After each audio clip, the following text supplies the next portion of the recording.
Olá, seja bem-vindo ao Integrity Videocast. Para a conversa de hoje temos o professor Lucílio Majate. Ele é escritor, é professor na Universidade Eduardo Mondlane, leciona literatura e é formado em Linguística e Literatura pela Universidade Eduardo Mondlane. Lucílio, seja bem-vindo. Obrigado, é um prazer estar aqui. Eu não vou dar muitas voltas, porque se eu disser muito, vai ficar sem palavras. Okay. Então, o que nós queremos é que seja você a falar e que nos fale um pouquinho de como é que surge o Lucílio, escritor, ou como é que começa a escrever. Muito bem. Bem, isso é uma longa história,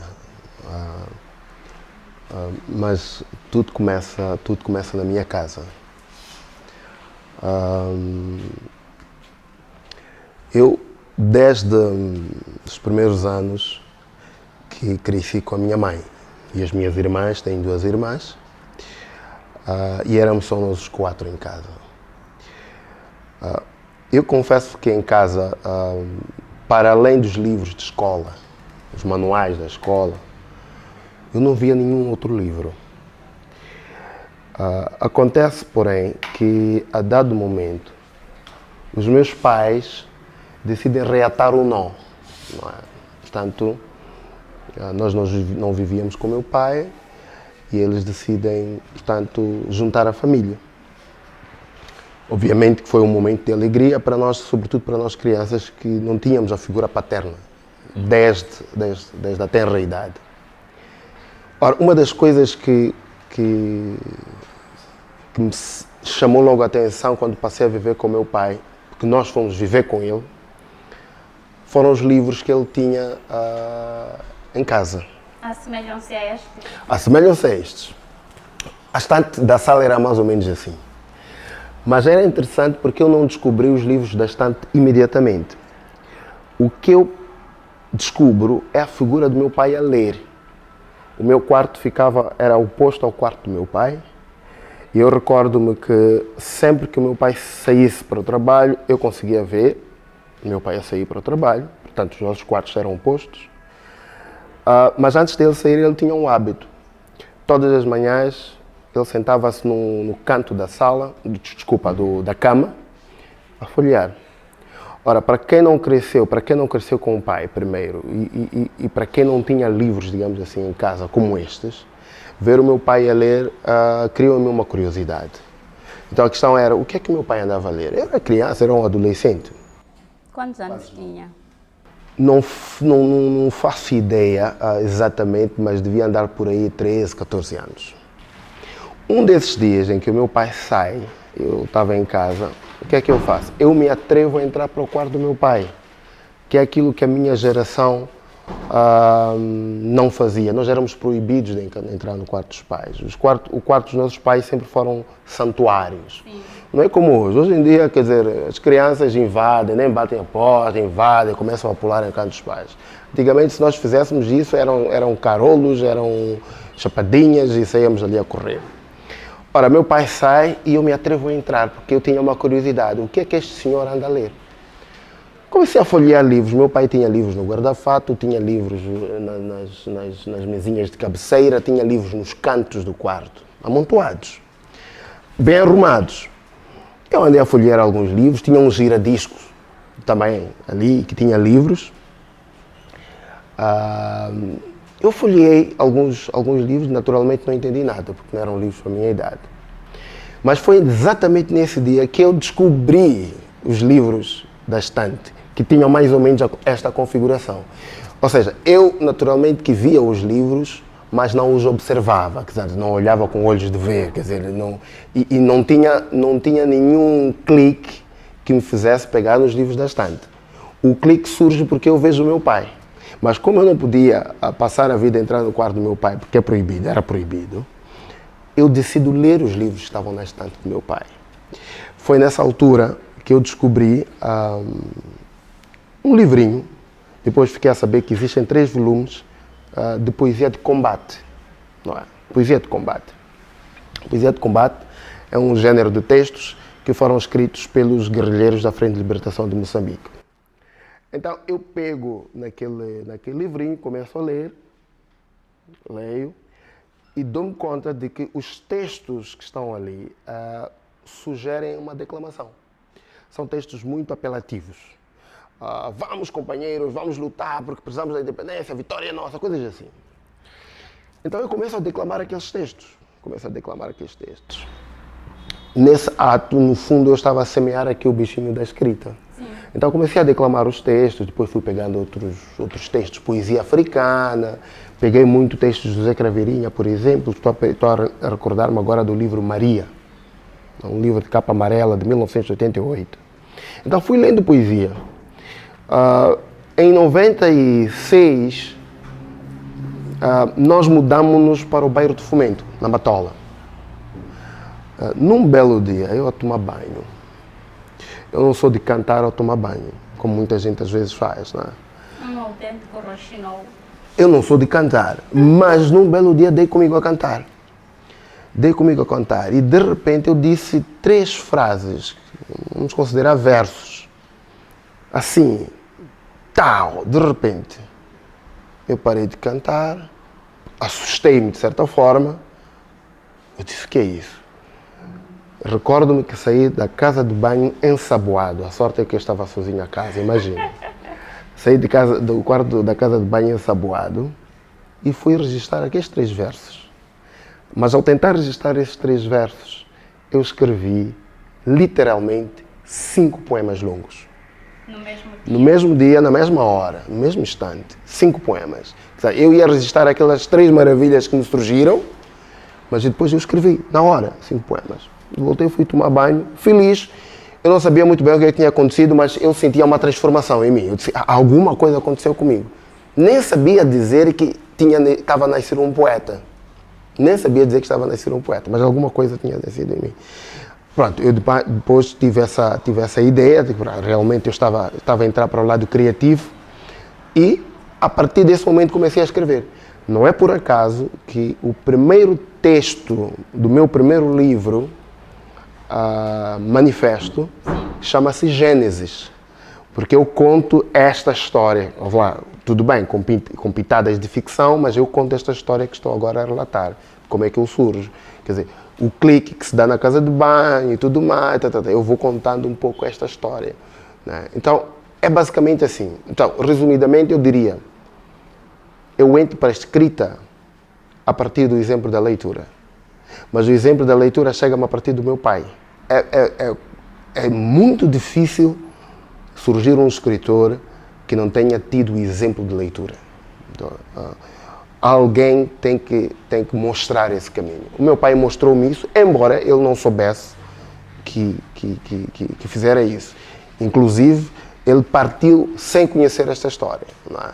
Mas foi a figura do meu pai, a imagem do meu pai sentado na cama a ler, que acabou desencadeando todo este processo de leitura e de escritor. Que é hoje. É interessante que começou a escrever por causa dos livros que viu no quarto do seu pai. E automaticamente, num belo dia em que tomava banho, saiu ensaboado e escreveu um verso. E depois tornou-se no que atualmente é. Será que ter começado pela poesia, que é o gênero mãe, deu-lhe essa robustez que hoje tem? Porque, segundo Aristóteles, nós começamos primeiro com poesia e depois é que vêm os outros gêneros. Então, será que isto influenciou de certa forma? Eu acho que sim, e ainda bem que terá sido assim, porque, no fundo, toda a literatura é poética, independentemente do género, independentemente de estamos a escrever em narrativa ou texto dramático. Aliás, nós estamos, eu não sei se isto vai ser publicidade, mas nós estamos na casa de um escritor, não é, o Mia Couto, cujo primeiro livro que eu me lembro foi Reis de Orvalho, que é um livro de poesia, não é? Por exemplo, para quem lê os textos do Mia Couto, percebe também este lado poético, embora ele esteja a escrever narrativa. Então, o que é que isso significa? Como disse e citou muito bem Aristóteles, a alma de toda a literatura é a poesia. E eu te diria mais, a alma de toda expressão artística, seja na música, seja na pintura, é a poesia. Porque a poesia, no fundo, o que é? A poesia é tudo aquilo que nos abana a alma, né? É tudo aquilo que nos comove, é tudo aquilo que de fato nos comove pela profundidade e pela elevação de ideias e sentimentos. Então, a poesia atravessa todas as expressões artísticas. Quer dizer, a gente quando vê um filme, a gente quando vê uma peça de teatro, ri ou chora, é por causa da grandeza poética que está ali, né? A famosa catarse. É a catarse. Portanto, é a catarse, e a catarse é a expressão da poesia, né, que está ali. Então, ter começado pela poesia, sim, foi muito importante, porque permitiu-me perceber que é preciso trabalhar com os sentimentos. Permitiu-me perceber que quando eu escrevo o que eu devo fazer para o meu eventual leitor é esforçar-me por, digamos assim, chocalhar a alma dele, abanar a alma dele, né? Eu acho que a literatura e a arte, de uma forma geral, devem fazer isso, que é tirar-nos do lugar de conforto. E isso só se faz com poesia, né? Só se faz com alguma coisa que está ali, que nos faz pensar profundamente na vida, que nos faz chorar, rir, que nos faz ficar indignados. Enfim, tudo isso é poético. É interessante que falou sobre diversas coisas e uma delas que me chamou a atenção é o fato de ter dito que começou pela poesia e depois se torna o escritor que é e posteriormente docente de literatura. Sempre foi o seu sonho ser professor de literatura, sei que é formado em linguística e literatura, mas como é que foi isso? Já sabia que queria ser professor de literatura ou simplesmente... Quando datei a UEM, eu queria fazer inicialmente 2 cursos, ou Sociologia ou História. Mas depois mudei de ideias. Fiquei com História ou Linguística e Literatura. E foi... Bem, História, pronto, como a gente já tinha História lá do ensino secundário, era mais fácil ter uma ideia do que eu haveria de encontrar lá. Mas fiz alguma pesquisa sobre Linguística e Literatura e percebi também mais ou menos o enquadramento do curso. Então eu coloquei Linguística e Literatura como segunda opção, não é? Então não entrei para a História e entrei para o curso de Linguística e Literatura. O nosso tema é a importância da literatura na preservação da cultura moçambicana. Como bem disse antes, é professor e docente e também é escritor. Como é que tem conciliado estas duas atividades, ser escritor e ser docente de literatura principalmente? Durante o ano letivo, eu reduzo bastante o tempo para a escrita criativa. Por quê? Porque a maior parte do tempo eu tenho que aplicar nas leituras, nos trabalhos. Mas sem contar que também tem família. Tem contato com família. Mas eu consigo, se estou diante de um projeto literário, um livro de contos, novela, romance, eu consigo determinar, por exemplo, 2 horas por dia para dedicar àquele trabalho.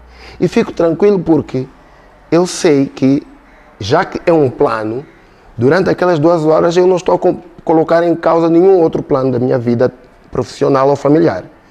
Por exemplo, posso acordar às 3, escrever das 3 às 5, estar ali com o meu livro de contos. Agora, quando eu entro de férias, que naturalmente estou de férias, no serviço, o tempo de atividade na minha oficina de escrita, não é? Aumenta. Eu consigo trabalhar 6 horas de tempo, 7 horas de tempo. Não é? Interessante. estamos a falar de livros, estamos a falar da literatura como preservação da cultura moçambicana. Eu, por exemplo, comecei a ler na 11ª ou 12ª, se não estou em erro, e acredito que a maioria que nunca teve contato com o livro literário também começou a ler nestas classes. Digo isso porque é nestas classes que nós temos a obrigação, enquanto estudantes pré-universitários, de conhecer pelo menos uma obra literária. O que acha que a que se deve isso? Ou por que tem acontecido isso? Depois da independência de Moçambique, houve uma grande produção, publicação e distribuição de livros ao nível de todo o país. Produziam-se entre 3.000 a 10.000 exemplares Por ano? por edição. Quer dizer, imagina, eu já não me recordo o que é que vinha na ficha técnica da primeira edição do Walalap, em que o Ngulano aparece, todo o livro é preto e o Ngulano aparece tronco nu na fotografia. Aquele livro eu já o encontrei em casa da minha mãe. Então, quando se dá a independência, a Primeira República decide disponibilizar e fomentar tudo aquilo que é a arte moçambicana, de uma forma geral, e a literatura inclusive. Então, produziam-se muito, 3.000 a 10.000 exemplares de um livro. Por quê? Percebo eu que havia necessidade de se criar na mente das pessoas esta ideia de moçambicanidade. E a única forma que tu tens de criar na mente das pessoas a ideia de moçambicanidade é disponibilizando a arte, a cultura, não é? Que é produzida e transmitida ou retransmitida pelos fazedores de cultura, artistas moçambicanos. Então, na literatura aconteceu isso. No cinema também, com o Chacanema e por aí fora. Então, produzia-se muito e divulgava-se muito. E as pessoas liam. Havia declamação de poesia nas fábricas. Uma coisa que parece impensável hoje. Sair um grupo e ir para uma fábrica declamar poesia.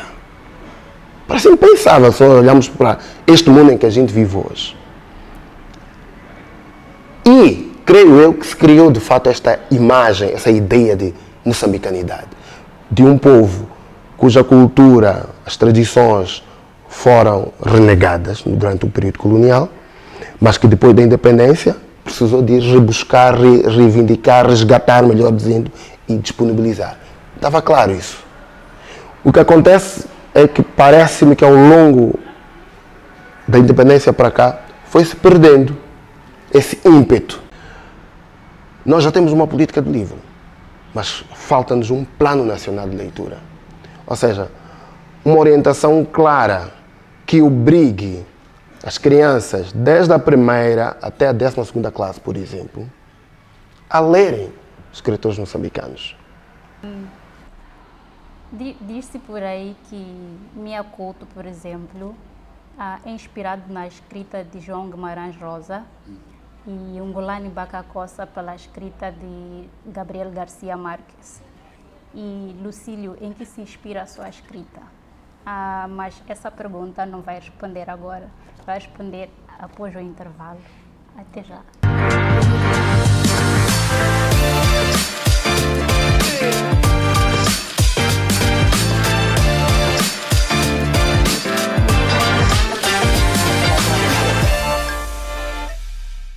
Olá, sejam bem-vindos à segunda e última parte do Videocast Integrity. Estamos ainda à conversa com Lucílio Manjate e agora voltamos com a questão que fizemos no bloco anterior, que tem a ver com a inspiração da escrita de Lucílio Manjate. Lucílio Manjate, em que se inspira a sua escrita? Olha, eu vou tentar dar uma resposta muito direta e muito clara sobre essa questão. Eu tenho 3 autores em Moçambique que vão ao encontro daquilo que são os meus dramas existenciais, daquilo que são as minhas preocupações estéticas. Craveirinha, Craveirinha foi dos primeiros autores moçambicanos que eu li, a poesia de Craveirinha. Tirando a poesia de combate. Tirando a poesia de combate. A Craveirinha foi o autor que eu li imediatamente a leitura da poesia de combate. Eu falei de um livro Maria, de capa amarela, de 1978. O livro Maria de Craveirinha tem os textos chamados elegias, que são textos de pesar, de dor, de luto, né? Consternação. Imagina, eu li Maria a ponto, e é um texto, são poemas que ele dedica à esposa, não é? Depois de perder a esposa. Agora, imagina, eu li aqueles poemas, escrevi também elegias, quer dizer, já supondo com os meus 14, 15, 16 anos por aí, também tinha perdido uma esposa. Ou seja, eram profundos decalques de Maria de Craveirinha. Mas eu estava neste processo de aprendizagem, então eu aprendi muito com Craveirinha e é um dos poetas que me tem ainda hoje dado um sentido, ou alimentado o meu sentido crítico até, né, sobre a realidade, sobre os fenómenos sociais. Craveirinha conseguiu retratar e pensar muito bem a sociedade moçambicana durante o tempo colonial e após a independência do nosso país. Eu acho que tem algo que eu sempre quis perguntar. Em 2006, ou se não 2007, Lucílio Manjate é conhecido graças ao prêmio de ETDM, com o livro Manifesto. E depois nós vimos um Lucílio hoje, que é escritor e coordena em diversos livros. Tem um livro que eu tenho na minha cabeceira, da Maia Angela Macuacua, foi o prêmio do ano passado da Fundação. E depois tem Rabia. Rabia foi um livro que lhe deu um prêmio em Portugal. E depois tem A Legitimador de Dona Sebastião. Eu gosto mais de Legitimador de Dona Sebastião e Rabia. Como é que foi a construção dos personagens desses três livros que eu referenciei? E quem foi ou quem é a sua musa inspiradora? Manifesto Dona Sebastião Rabia. Manifesto é um conjunto de contos que saem de 3 projetos de livros que eu escrevo entre 96 e 2005. Até me sinto velha ou jovem a falar de 1900. Opa, enfim, acontece. Então, eu escrevo 3 livros entre 96 e 2005 e depois decido participar no concurso literário da TDM. O que é que eu fiz? Eu selecionei desses 3 projetos aqueles que eu considerava os melhores textos. E aqui é uma história curiosa que também tem a ver com esta casa onde a gente está, que eu às vezes esqueço-me de contar e que vale a pena contar. É que antes de eu participar no concurso TDM, eu levei este conjunto de textos selecionados para o editor Fernando Couto, que é o pai do Minha Couto. Sim. Eu recordo-me que o editor Fernando Couto pegou, disse-me para voltar, disse-me que voltasse 1 ou 2 semanas depois, já não me recordo. Eu lá voltei e ele sugeriu que eu trabalhasse alguns aspectos de alguns textos. Eu era jovem. Ainda é. Obrigado. Então, eu olhei, ouvi aqueles comentários e recusei-me. Eu recusei-me fazer aquilo que o senhor Fernando Couto estava a sugerir. Por quê? Obviamente que eu não disse ali, eu levei os meus papéis e fui-me embora. Por quê? Porque, na altura, eu tinha a ideia de que aquilo ali era obra do além. A ideia de inspiração como algo que nos desse e, portanto, estas musas, né?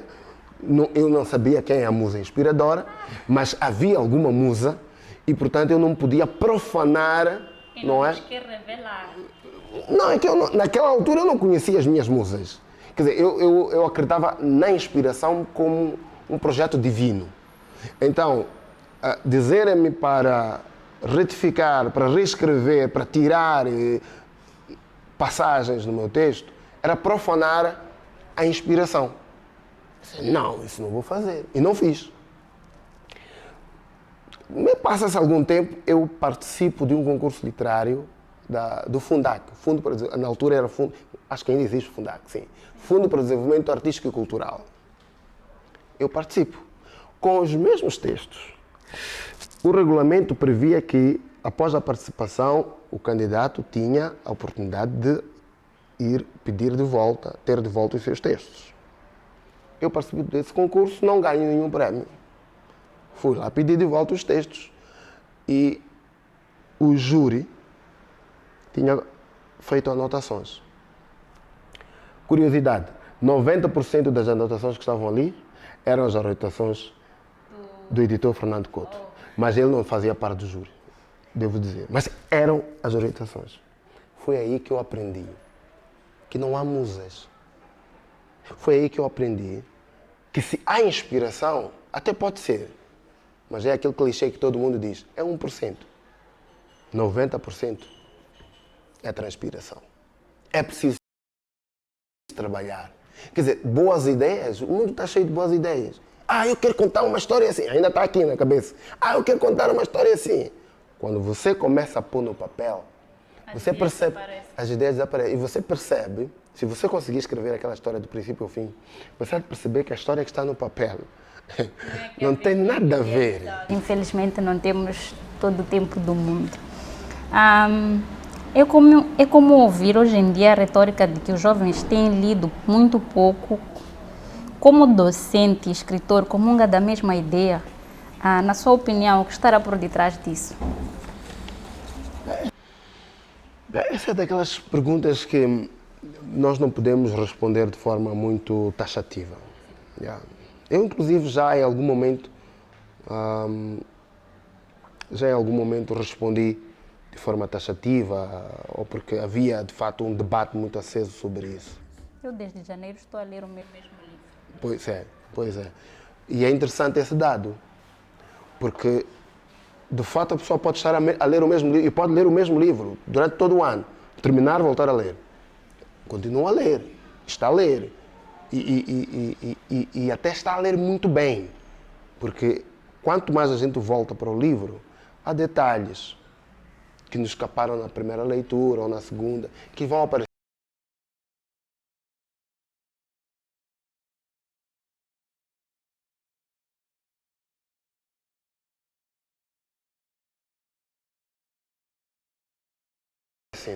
E mesmo a forma como a gente interpreta a obra muda. Né? A gente começa a perceber os vários ângulos. A tendência, se calhar, porque supostamente não temos tempo, é de ler uma única vez o livro e ficamos com uma ideia. Né? Mas o ideal realmente é fazer isso. É retomar o livro até que a gente tenha... É muito bom, por exemplo, você está num ambiente social a conversar com alguém e você poder apresentar pelo menos 3 possibilidades de interpretação de um livro. Quer dizer, porque você cultivou aquela obra, você leu bastante aquela obra. Dizer se os jovens estão a ler ou não passa por uma pesquisa. É preciso perguntar aos jovens o que é que estão a ler. É preciso perguntar aos jovens o que é que estão a ler. Porque eles estão a ler coisas. A ler alguma coisa eles estão a ler. Estão no Facebook, estão no WhatsApp, alguma coisa eles estão a ler. E nós sabemos, inclusive, que existem os livros eletrônicos. Agora lemos memes. Agora estão a ler memes. Alguma coisa estão a ler. Agora, outra coisa é... Por que eles estão a ler isso? Perdão. Por que eles estão a ler memes? Por que eles estão nos Facebooks? Por que eles, eventualmente, não pegam obras de 300 páginas? Se calhar é porque os livros estão caros ou são caros. Não, os livros não estão caros. Os livros têm um preço que têm. Porque os livros entram para uma cadeia de produção. O autor vale alguma coisa. Cada autor tem um valor. Olha, o meu livro provavelmente não tenha hoje o mesmo preço que o livro do Mia ou do Angolano, ou da Paulina. Imagina. Era interessante agora sairmos para as livrarias e perguntar quanto é que está um livro da Paulina Chiziane. Não é? Com todo este boom que aconteceu nos últimos tempos. Ela recebeu no dia 5, creio, o Prémio Camões, que lhe foi atribuído em 2021, creio eu. o preço livre depende de vários outros fatores. Eu acho que nós não vamos discutir a questão da leitura em função do preço livre. Não, não. O que eu acho que se precisa fazer é ensinar as pessoas a gostarem de ler. É ensinar as pessoas a gostarem de ler. Tudo que a gente faz, a gente aprendeu. Tudo que a gente faz, a gente aprendeu. Então nós temos que mostrar às pessoas que é importante ler. Então, a resposta à pergunta por que é que os jovens não... Eu não sei dar, porque eu acho que isto passa por um processo de pesquisa muito séria, muito séria. Agora, o que eu posso dizer é que é possível, hoje, em 2023, nós pensarmos no adolescente de 2033, quando tiver 10 anos. É possível nós pensarmos nesse adolescente como um leitor voraz.